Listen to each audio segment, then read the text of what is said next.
Hi, everybody. This is Greg-Petix, founder, curator, docent, and gift shop employee of the Petixonian Institute of Comic Book Studies. This is our third episode. Today, we're going to look at Cover Up Lowdown, an underground comic from 1977, written by Jay Kinney and drawn by Paul Mavrides.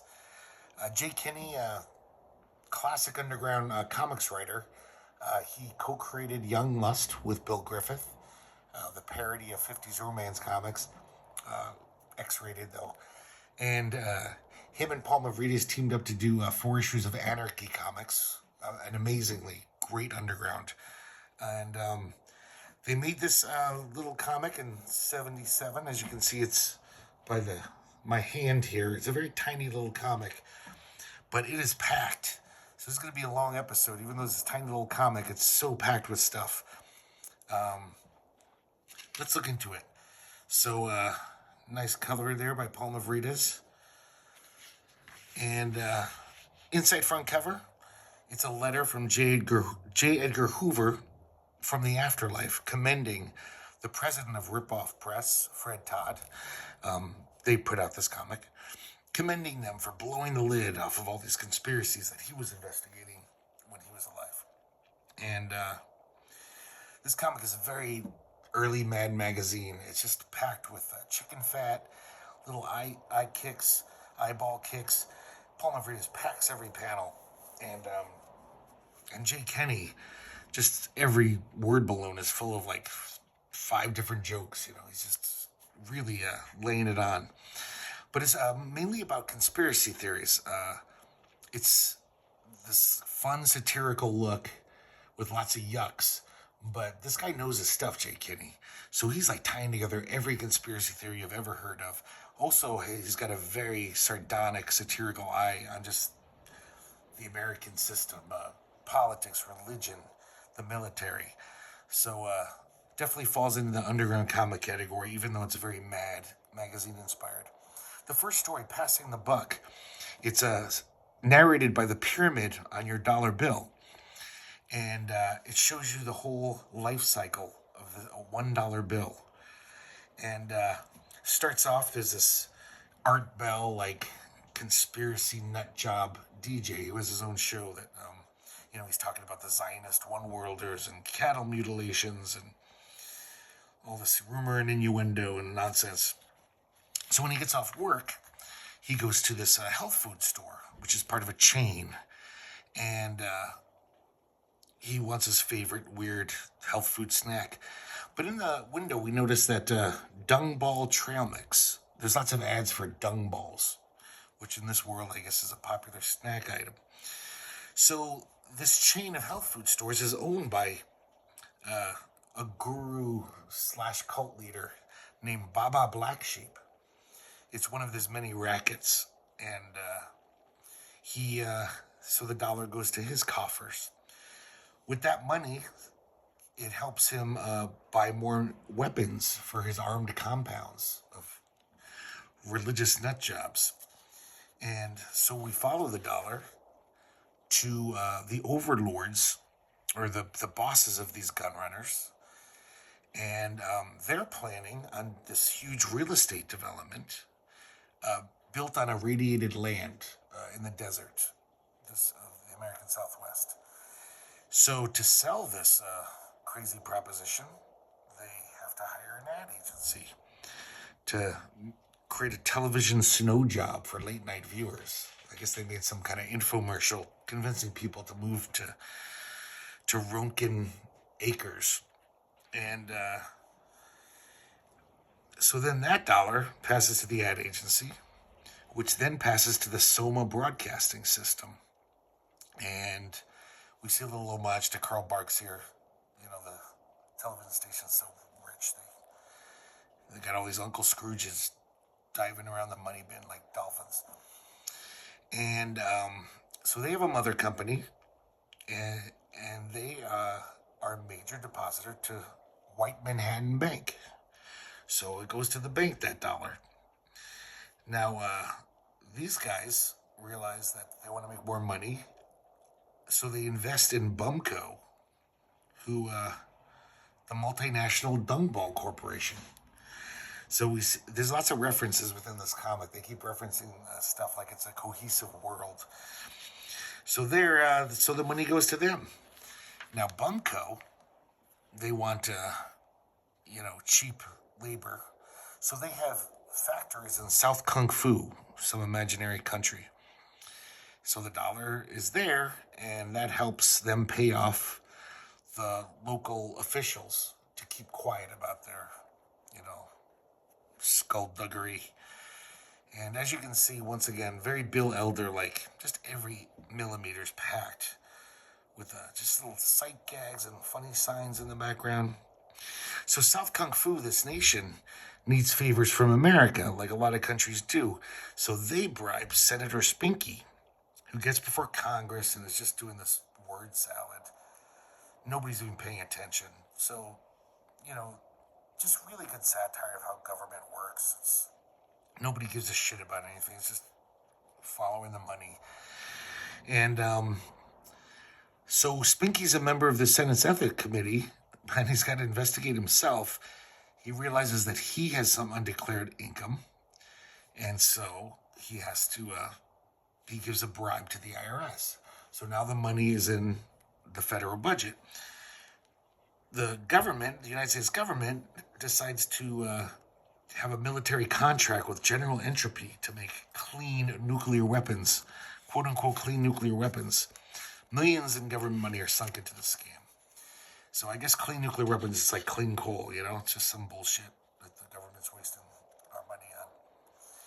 But it's a kind of a nod to the recent, the neutron bomb was just kind of talked about around this time. The nuclear bomb that leaves all the buildings intact, just kills the people. So in this one, it's this machine is killing all the rats that they have dressed up like a suburban family, like Ozzie and Harriet. They're even watching a little TV. And they say, look, it kills them, yet leaves delicate washables bright. So it's kind of ridiculous. Kind of funny, though. So then we see an employee at this General Entropy Corporation, and he makes $250 a week, so the dollar flows to him. And he's at home, and he's listening to the DJ from the first page, the crazy conspiracy guy. And he's like, hey, I like that guy. I'm going to contribute to him. I'm going to send him $1. So the last panel, it's the dollar is back with the DJ again, who's eating Bumco dung balls. And, just some really good political satire. But, it doesn't hit you over the head with it. It's just really funny, basically. It's a really fun, entertaining story. So here's a little quiz you can take if you killed Kennedy, and here's the proof. You can figure out if you did kill Kennedy or not. And this story is like the epic, even though it's only 8 pages, but man, he crams a lot of story into this. So this features investigative fall guy, I, who's this guy with just an eye for a head. And, it's kind of like the hard-boiled Dashiell Hammett type style parody like we've seen a million times before. But once again, filtered through like a Kurtzman Elder, crazy satirical vision. And Kinney's really good at that, and Mavrides can really draw the shit out of it. So basically the story starts, I gets a tip from his wobbly friend. And something big is going on with a solar monopoly. And so he's investigating. And when he gets back to his office, there's someone from the ELF, the Aesthetic Liberation Front. And it looks just like Andy Warhol. And he's basically there to warn him that they built the world's largest shopping mall. It's in the state of Indiana. In fact, it is the state of Indiana. The whole state of Indiana is now one big shopping mall. And he's saying it must be stopped. But I is basically just like, dude, I don't do sabotage. I can't take this case. So he kind of storms off in a huff. But then he realizes, but he mentioned solar. And so maybe he can help me with this other case. So he tails them through this macrobiotic theater where they're showing a macrobiotic snuff film. See, this is a giant carrots getting chainsawed.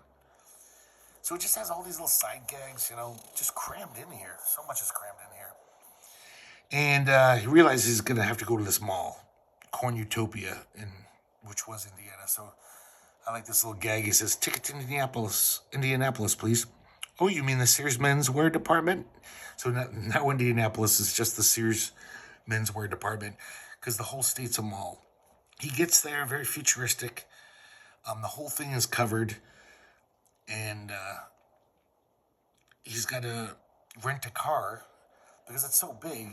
He's got to get to Sector Z to find the Solar Authority. That's one of the millions of businesses in this mall. So offers to pay with cash, though. And instantly, that's like a no-no in Cornutopia. So she presses the little button under the desk, and the guards are going to come. But luckily, the Andy Warhol guy shows up right around then.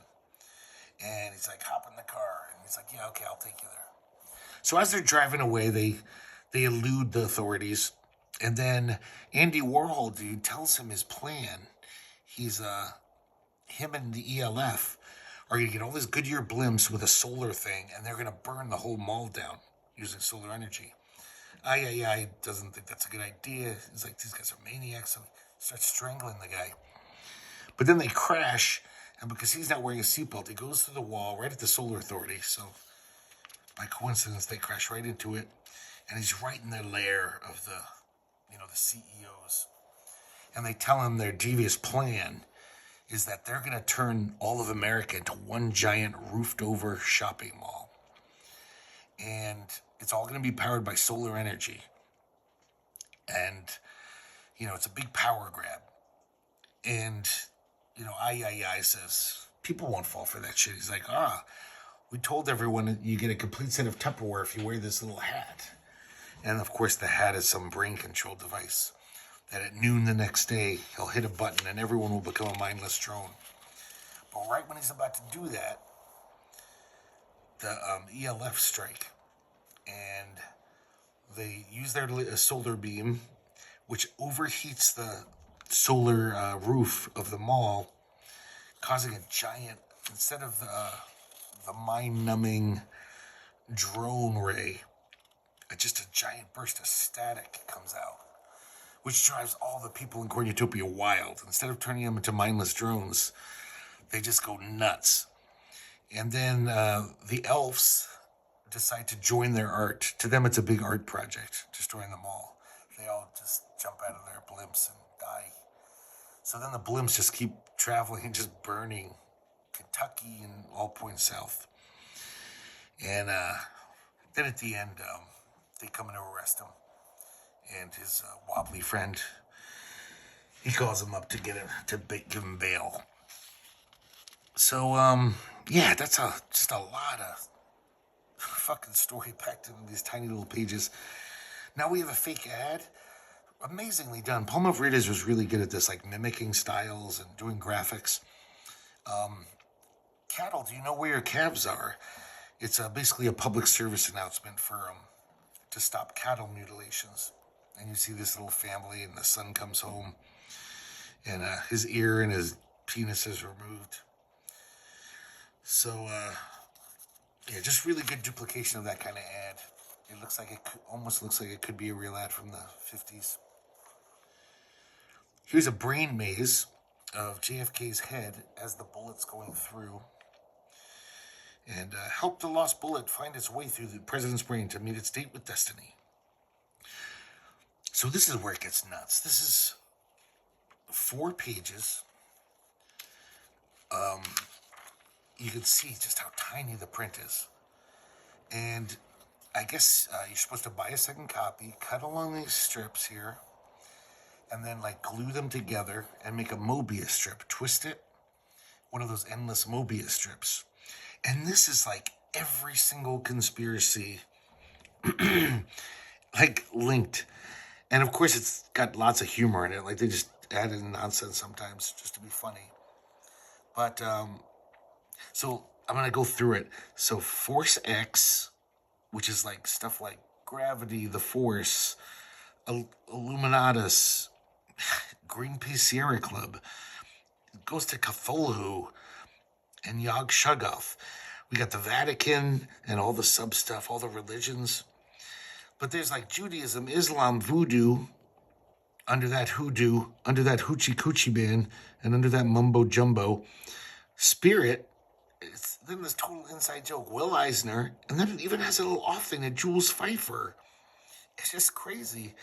Yeah, and then Hoochie Coochie Man goes to Muddy Waters. So this is like all the religious, how everything connects. The Reverend Sun Myung Moon. Then they got, what do we have here? Like Nazis and Great White Brotherhood. I don't know here. Then Fabian. I don't know. I guess that's the 50s singer. And then they got International Communist Conspiracy, International Bankers, Federal Reserve. And the reason I'm skipping half of it is because half of it's upside down. Because when you cut it out, it's the Brotherhood of Eternal Love, non-human life forms. And it's got a list of just tomatoes, peppers, onions, spinach. Like, some of these just are nonsense. And, but there's like tons of, this took me like 15 minutes to read this thing. It's so dense. And basically everything is mentioned in it. But this is like how silly it is. It's like, they're talking about space gods. They mention Eric Van Daniken, the Chariot of the Gods guy. Freemasons. And then he throws in Clay Gerdes, the underground journalist. And then it goes down to the Mysterians. And then it's connected to Question Mark. A little nod to Question Mark and the Mysterians, the 60s garage group. So then, yeah, when you flip it, now we can read the other upside down ones. I wish I kind of had a second copy so I could cut this out. The Mafia and the Republican Party. And yeah, this is so dense, crazy. Cowboys? It's just, basically it's Texas stuff. The media. We got Big Brother, George Orwell, Janis Joplin. Just like, it's so like stream of consciousness. But you could tell this guy knows what he's talking about. He's just a very knowledgeable guy, Jay Kinney. And military-industrial complex. And then the last one, I think is, did I go this way? Yeah, Showbiz, the Beatles. We're connected to the Residents, which is kind of interesting because that guy, and Satan, and Satan leads to the Beach Boys, Brian Wilson. Like, he knows his shit, and so yeah, this thing's amazing. This is just so dense and like. This is like worth the price of admission, this thing. Okay, so now it's a flip book, so I'm going to the other side. Yeah, as I showed you, there's the front. Oh, I don't know what's the front, technically. This is obviously an homage to those like 50s confidential style magazines. Perfect graphics. Like, Paul Mavrides is so good at this shit. I like this. Oswald, Robot, or Rastafarian.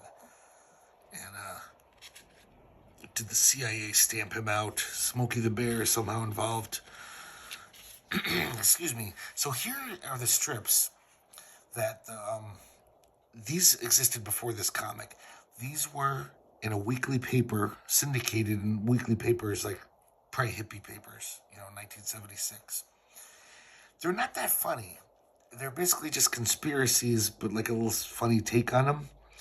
But a lot of it's like, if you follow conspiracy stuff, the JFK stuff, it's kind of like, I don't know if you want to call it real stuff, but it's at least stuff that real conspiracy people are knowledgeable about.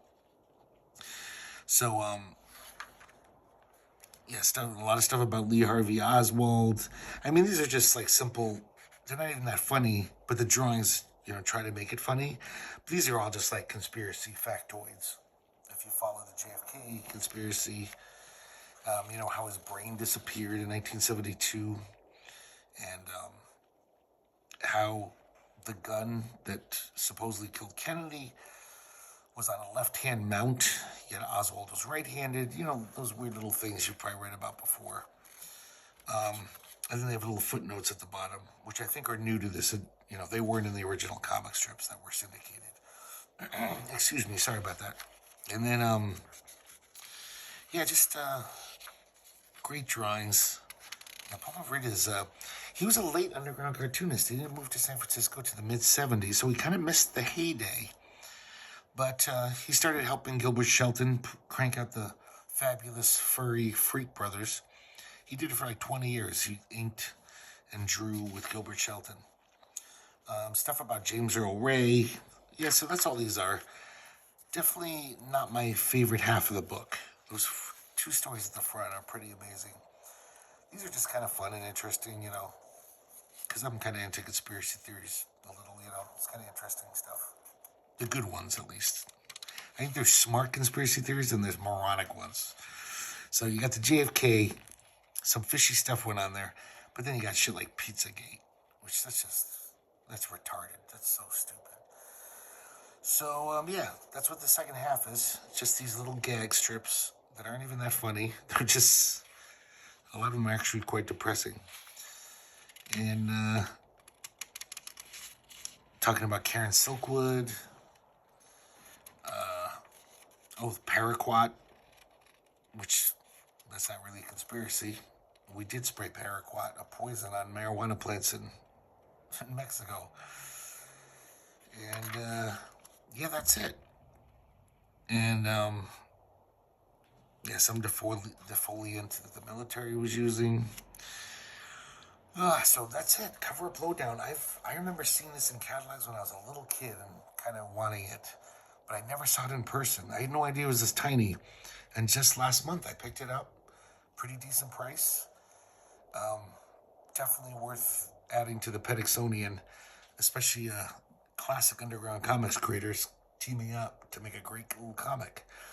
So if you can find this, these underground comics are dying out. A lot of them, you know, just got bong water spilled on them and weren't really taken care of by those hippies. So there's not many of them left.